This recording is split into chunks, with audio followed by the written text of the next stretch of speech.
Hey everyone, welcome back to the BizBlend Podcast, the show where we keep it very real about business, leadership, and the human brain that has to survive all of it.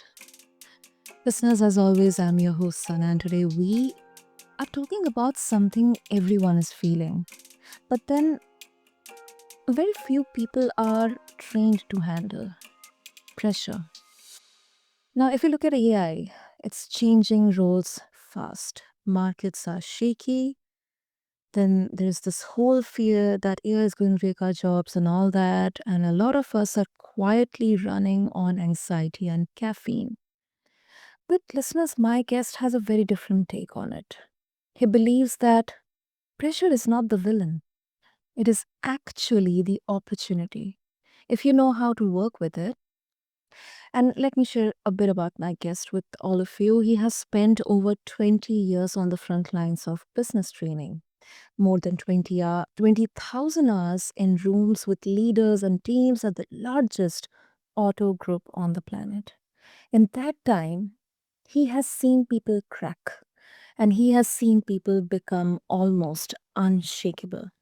And that experience led to his book, Turning Snowflakes to Diamonds, and his Becoming Diamond framework. He teaches people how to move out of what he calls snowflake patterns: reactivity, overwhelm, emotional collapse, and into a diamond operating system where you can stay calm, clear, and confident even when the pressure is real. So today he is going to share simple tools which you can use right away, things like the Swiss Army knife. Yeah, we will get down to it during the conversation. And then the art protocol, proximity prime, lot of interesting, but in a way that is applicable, that is doable in small steps. We're going to keep it practical, listeners, easy and very human. So, with that, listeners, meet my incredible guest, Michael T Dugan. So, Michael, welcome to BizBlend, and I'm really, really honored to have you here with us. Oh, Sina, thank you so much. The honor is mine. Beautiful, beautiful. I really love the parallels here, but before that, um, I don't know whether it's a coincidence or something else, but just before this conversation, I was having this another, discussion on with a guest on another one of our podcast about inner peace. And there, um, because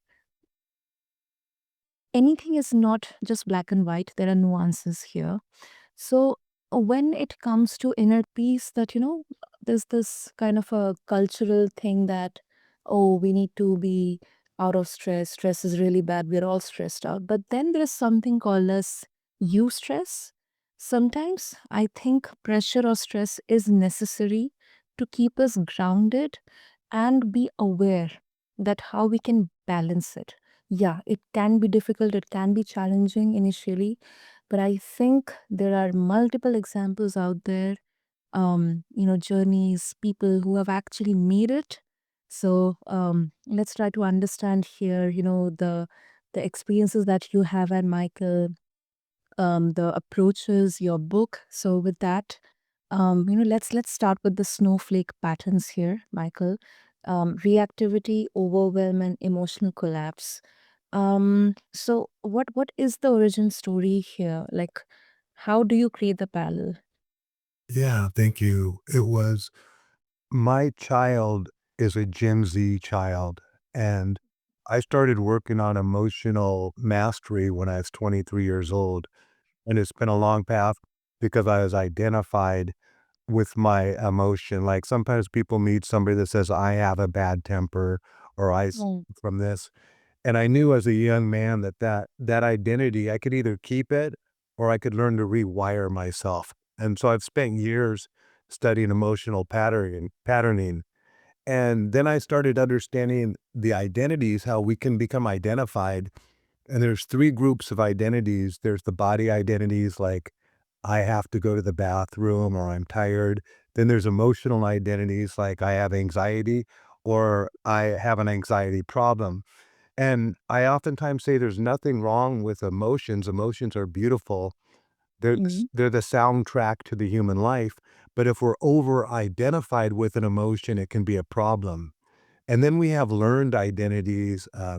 Maybe it's a political identity or religious or spiritual or atheist identity, or you like a food or you like a hobby or a habit. So these identities form the ego's personality, is the way I would say it. So when I had my child, my Gen Z child, I watched her identities when she was Yeah. young, and I watched her identities form so that I could tell her identities, but then this is the first generation, Gen Z is the first generation to grow up completely on technology, and so they're wired differently than we are. They're more intelligent with knowledge and maybe Mhm. less wisdom, though. They don't necessarily have the wisdom of the full integration and a different type of integration.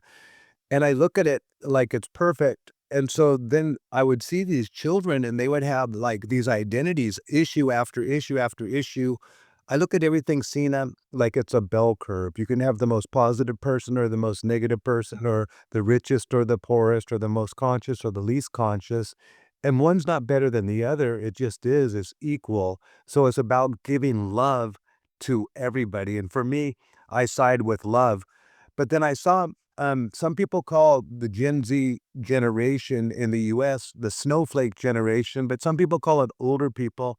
And I don't mean it as a derogatory term because then I say I'm a snowflake too, because I grew up in a completely easy life. Whatever was hard for me, I've gone through divorce, I've gone through death, I've gone through, sickness, illness, I've gone through financial stuff. But still, I've had a fantastic life compared to some people in some other countries. And the point is that we're going through a metaphor birth on the planet right now. With AI being formed, every country wants it, every company wants it, with whatever your beliefs are with the globe, with the fracturing of the planet, that the snowflake is going to melt. And I grew up in Alaska. I'm in Florida now, but in Alaska, they had snowflakes, and snowflakes are all different. They're all beautiful. There's nothing wrong with them, but there can be a fragility about them. And there's a famous saying that's good times makes weak people, and weak people make bad times. And bad times make strong people, and strong people make good times. And then I put my spin on it. Good times make snowflakes, and snowflakes make bad times. And bad times makes diamonds, and diamonds make good times. So it's the time for humans to become more conscious, and with consciousness comes capabilities. That's brilliantly put, Michael. Brilliantly. Um, some golden nuggets, listeners. First thing, Michael, I really loved, how you said that emotions are soundtrack of our life. That is such a beautiful, poetic way. Secondly, when you mentioned about knowledge and wisdom, something that really made me kind of nostalgic because my father always tells me that there is a huge difference between knowledge and wisdom. Many people kind of do not know the exact difference, but knowledge is something that, school, information, facts, something you read in your textbooks, or, all the technical stuff and everything. But then I think wisdom is something that at least I've encountered in very few people that I've come across. So I think, that really made me nostalgic. And this is such a beautiful, beautiful parallel that, we can say. And one fact that I think, which I can make out is, um, although these two worlds are absolutely different, but then I think whether it's in business or in entrepreneurship, we can actually seek inspiration from nature. In fact, I've had conversations with guests, where they draw this beautiful parallels between parenting, parenting and business, or being a founder, being the CEO. So I think all of these words, they're so much intricately connected with each other. So that is brilliantly put, Michael. Thank you. Okay, so moving on. Okay, now let's get on to the diamond operating system. So if Michael, snowflake patterns, they are the old operating system, what exactly is diamond operating system? Yeah, thank you. It's a bit detailed. As I Mhm. through my life, I've developed frameworks, and when I say I've been a student. I came up with a saying. There's oftentimes people say the same thing over and over, and they repackage it. And one saying is learn from the best and leave the rest, or success leaves clues. But I call it 360-degree learning, where you want to learn from everybody all the time. And and so life will teach you, like you were just saying, nature, and what you said was beautiful also, Sina. But what nature will teach us just as much as a podcast will. Do we have the ears and to hear, or the eyes to see, or to feel what's being taught to us by nature? And human beings have a baseline frequency. I look at it like a vibe, like a level of awareness is consciousness. And I would say vibe is the same as awareness, or frequency is the same as awareness. So I use all of those words interchangeable: vibe, frequency, awareness, consciousness. And they say awareness is the first key to change, or you could say consciousness is the first key to change, or frequency is the first key to change. And one thing I say to people, I do spins on sayings, and almost all the audience listeners have probably heard, when the student's ready, the teacher will appear. And I spin that: when the frequency's ready, the frequency will appear. And if you don't change your baseline, you're not going to change, you're not going to evolve. So the diamond operating system is to help human beings rewire their baseline through increased awareness and consciousness, through a series of frameworks that I've developed, some used and I've repackaged, some that are very unique to what I've taught as we go through life. And the frameworks are, of course, are in the book, but I'd be happy to share anything about them that you would like. Well, the first one, for years, I would talk about the 3 Bs, which are simply the body, breath, and brain, but I turned it into the Swiss Army knife. And the Swiss Army knife, I saw a movie with my mom, bless her heart. She's been gone since 2016, but she was my best friend. And it was a Mhm. movie with an actor in the US named James Franco. A and it wa and what it was called 127 Hours, where he was, like, on a little BMX bike, and he fell into a ravine, and a rock fell, and it caught his arm in the ravine.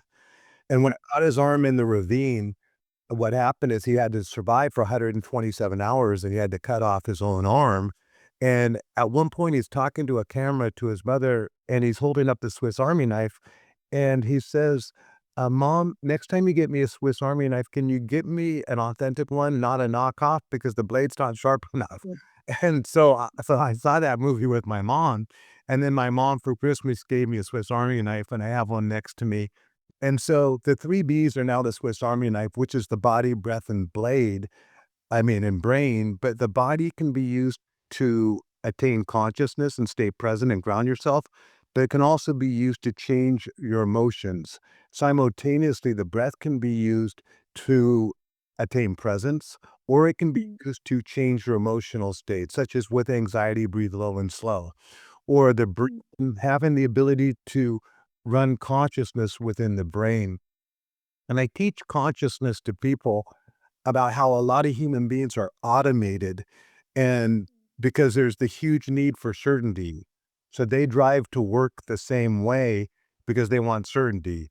They go to the same restaurant because they want certainty. They eat the same food because they want certainty, and certainty means safety to the ego. The ego the ego's job is to protect us. And there's a saying I teach: how you do anything is how you do everything. I learned it from a man named Lester Levinson in the 50s.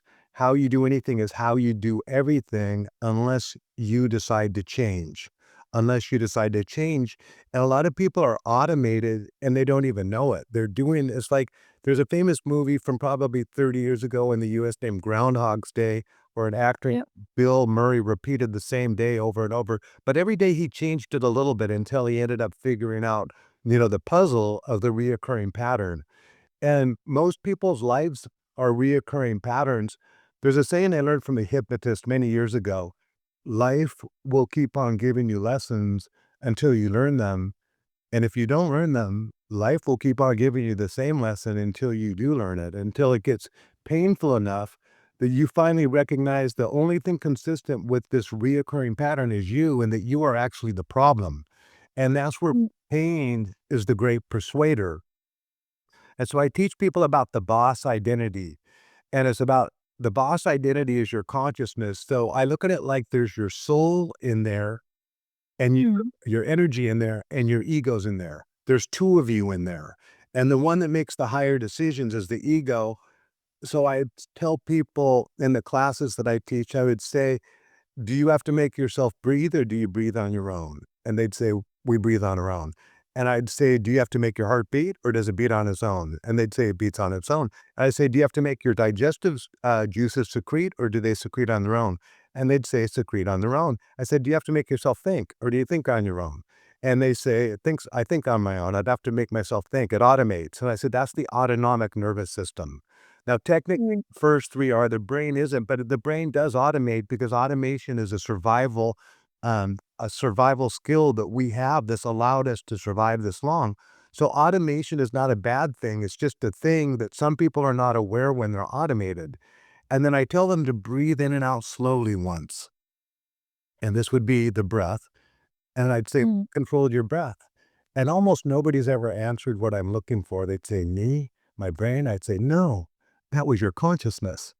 And I say, now sit upright and give me your best fake smile. So they'll sit upright and they'll give me their fake smile. I say, what controls your body language? And they'd go, my consciousness. And then I would say to them, okay, now think about a thought that makes you feel happy. And they would. I'd say, what controlled your thoughts? And they'd say, my consciousness. And then I'd say, you want to make your consciousness the boss. And I had this training style called suggestology. I'd say, "You want to make your training style the what?" And they'd go, "The boss."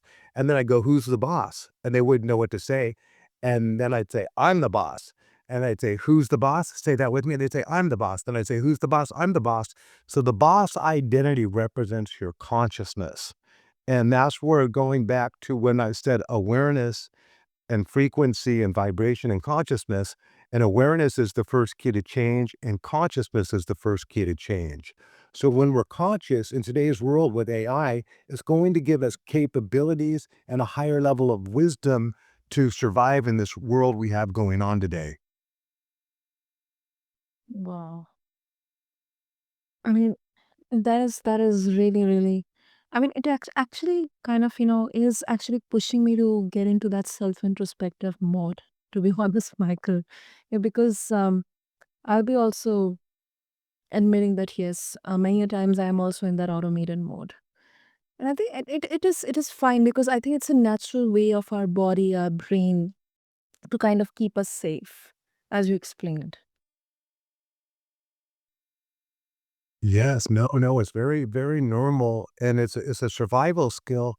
I give the people the example of, say it was 1,000 years ago, and if I'm trying to sharpen a spear to feed my family, I could die. But if I can sharpen the spear automatically, I can keep my awareness open so that I Mm. survive to feed my family. And but the problem is automation is the way we work. Most people don't understand how the human biological organism works or the species, and we have species specific traits. So if you're not aware of how you work, you're at a disadvantage. So like you said, I've been training corporately for 20 years with over 20,000 hours, and I'll ask audiences, what's your brain's primary purpose? And only maybe 1 or 2% of them over the 20 years will say it's to protect you or for survival. And that's the Mm. reason that that's not taught in the school system to everybody today. Now, because of the internet, more people are understanding that, but the Mm. ego's job is to keep us alive. And so the ego's job is to protect us. And the ego will oftentimes take the path of least resistance, which is automation. The ego will go into automation because it brings us certainty and safety, but you'll never truly feel alive unless you come out of your comfort zone, unless you live in the uncertainty and learn to embrace the uncertainty. And that's one of the messages that this book is bringing. I give Mm. the three musts in the book, three must. And must is an intense word, it's an absolute. And you must be valuable, listeners. If you're listening to this, you must be valuable and you must be adaptable. So you want to understand how your ego is going to be resistant to change, but change is happening at an unprecedented rate to us on this planet as a species, and you have to fit in socially. We're a social species and we connect and we like people that we can love and trust. And so these are the three musts in today's world, I believe, that will keep you relevant as long as possible or adaptable if you need to pivot in your life and make a shift. Mhm, mhm, mhm. And let's take an example here, Michael. Let's say, and this is something I've also found. I mean, I cannot even count something really, really stressful. Let's say if I'm going to have a client meeting tomorrow or a tough conversation, which is kind of a battle within, my between my mind and my heart. My heart says, um, you know, uh, just go and get it done. You need to get this done. Then my mind at the same time says that no, no, no. There are so many ramifications here. There are consequences here. What will you do? And then all that goes into the rabbit hole. Or let's say there's a performance review. Um, Thoughts all over the place. So, how would I use the Swiss Army knife that you explained, like the body, breath, and brain in, let's say, those 60 to 90 seconds before I walk into it. Yeah, just a great example you gave, Senna. And the first thing is the body is 100% tied to the psychology. So even though it's kind of simplistic, stand strong, be strong. And even the power pose that they teach, Amy Cuddy in her book Presence teaches it or does a TED talk where you put your Mhm, hands on your hips. And after 20 minutes, I mean, 2 minutes, you'll have 20% more testosterone. Or even you have to be aware of your social setting. But if you're in the proper social setting where you could put your hands over your head, that's called a gravity-defying gesture that makes you happier. And then even mhm, put a smile on your face because even a fake smile, there's a book called Blink by Malcolm Gladwell that even a fake smile still generates the endorphins and the happiness center in the brain. So first you change your body language as you walk into it, and this requires consciousness. The next thing you can do is you can do either box breathing, which Navy SEALs use so that they can stay sharp and focused in chaotic situations, or you could use heart focused breathing. From the Heart Math Institute. I got trained in heart as a heart math certified trainer years ago. And I mhm, think that's both of them are super effective and I use both of them daily. And the box breathing is where you breathe in for it. The amount of seconds doesn't matter. It could be 4 seconds or 5 seconds, but you could breathe in for 4 seconds and then hold it for 4 seconds and then out for 4 seconds, then hold it 4 seconds. And that would be one box. And maybe do 3 boxes or so while you're mhm, standing strong. Or hard focus breathing is where you use your imagination. Now, Einstein said imagination was more powerful than knowledge. So you'd use mhm, your imagination and breathe into your heart like a vacuum, and then you breathe out of your heart, and you'd think about somebody you love. Now this brings in the brain. Now this is where you can focus on. Years ago, I coined them badass moments. And these BAM is the acronym for badass moments. And these are these moments in your life that feel, when you think about them, you feel empowered. And these are evidence that you are successful and that you're going to make it through this just fine. And so then you hold on to, you find 2 or 3 badass moments in your life that are your go tos. And you could go ahead once again, stand strong, be strong.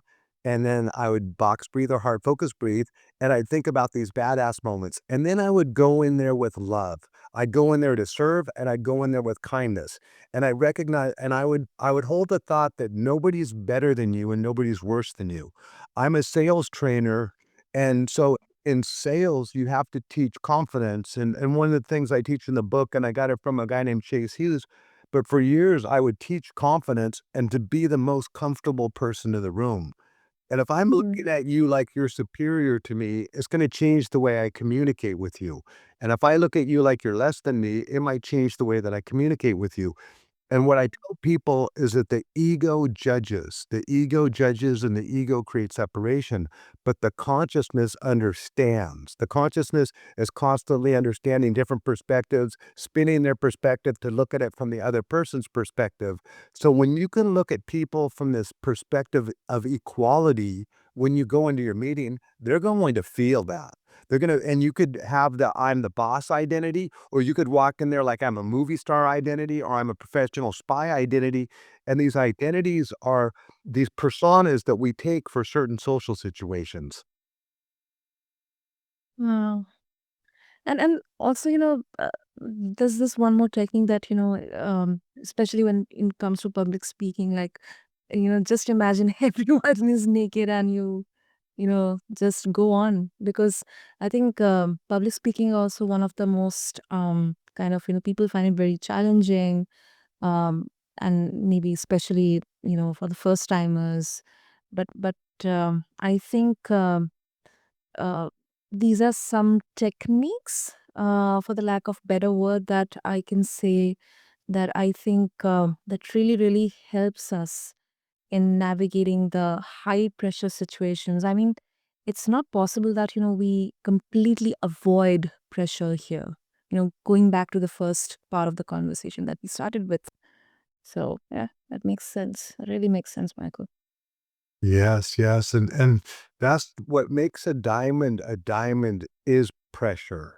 So what we're doing is we're reframing pressure that it actually helps us grow, and we're learning to love into the unknown and love the pressure and know the pressure is gonna make our greatest self. And one thing that I've found in my life that I believe to be true is that you're gonna always get challenges, and every challenge is an opportunity for me to develop another facet in my diamond. There's not going to be any stopping of the challenges. You just get better at facing bigger challenges, and it's all about experiencing life to its fullest. And one of the frameworks I have in the book is ACE life, but life is for love life and learning to love all of it and learning to love the most challenging experiences equally to the ones that are easy to love and then integrate with it. The more we can integrate with life, this goes back to the conversation about Gen Z with knowledge versus wisdom. We want to get much wisdom as we can. So we integrate with it. And the more you love it, you integrate, then you wanna learn to go with the flow, the ebbs and flow, and you wanna be able to go in the flow with life, otherwise you have resistance, and what you resist persists, or a person that gets triggered a lot has a lot of resistance. A person that doesn't get triggered has a high level of acceptance, and then you wanna constantly evolve ourselves. So the pressure evolves us. The pressure is what makes us a diamond, and the pressure is what's going to allow you listeners to stand out. When I said earlier, the saying that I learned from Lester Levinson from 1950s, how you do anything is how you do everything. But I added in the addendum, how you do anything is how you do everything unless you decide to change. But there's a second addendum, how you do anything is how you do everything, and everything matters. Everything matters. So I tell people in sales, does your breath matter? And they say yes. And I say, does your hair matter? And they say yes. Does your mood matter? And they say yes. Yeah, everything is a variable that's moving you in a direction. And this is the same thing for the listeners. When you look at your variables and you know where you want to go in your life, you want to stack variables that increase the likelihood of you attaining what you want to attain in your life. But then I say to them, but you know what matters the most? I say to them, you matter. And then I say, "Who matters?" And they say, "I matter." And I say, "I matter." Say that with me. I matter. Say it again. I matter. And I'm telling you, you matter than your more than your breath, more than your dress, more than anything else. What matters is you matter. And you have to give yourself permission to matter, permission to be great, to be great. If you don't give yourself permission to be consequential, through default, you're going to be inconsequential. And I tell people, is it possible that you are more powerful than you've ever given yourself permission to consider? And they all give it to me 100%. They say, yes, it is possible. And I say, well, give yourself permission to consider that. I'm telling anybody that may be listening to this, you are more powerful than you've ever imagined. I'm telling you, almost tears to my eyes. I'm just letting you know that I believe that that's true. And I have conviction in my voice, and that's certainty, that's belief that you are more powerful than you've ever imagined, and you matter, and you make a difference, and you make a difference to a lot of people. And don't underestimate how powerful you are. Absolutely. Absolutely. Brilliant. Brilliant. Michael, I wish we could go on and on and on, but let's give our listeners, the rest to explore. So if they would like to reach out to you, if they would like to seek more wisdom into this, what would be the best way to do that? Best way to connect? They could get the book that's on Amazon and on Audible called Turning Snowflakes into Diamonds. They could also find me on different social media platforms on Facebook, Turning Snowflakes to Diamonds, or Instagram or TikTok. And they could also go to the website that becomingdiamonds.com. And becomingdiamonds.com, in the book, I have a 30-day diamond sprint and a diamond manifesto. And I'm redoing the diamond sprint as we speak, but it's up and it's going to be up and running. It's up right now. They can go there and they could do the free 30-day diamond sprint. Whatever I can do to serve and help, I would love to be able to help the people on their path. Super, super. So, listeners, to make it easier for you, I'll have all the links in the show notes. So, do check out Michael's book, Turning Snowflakes to Diamonds. Check out his 30-day sprint in there. And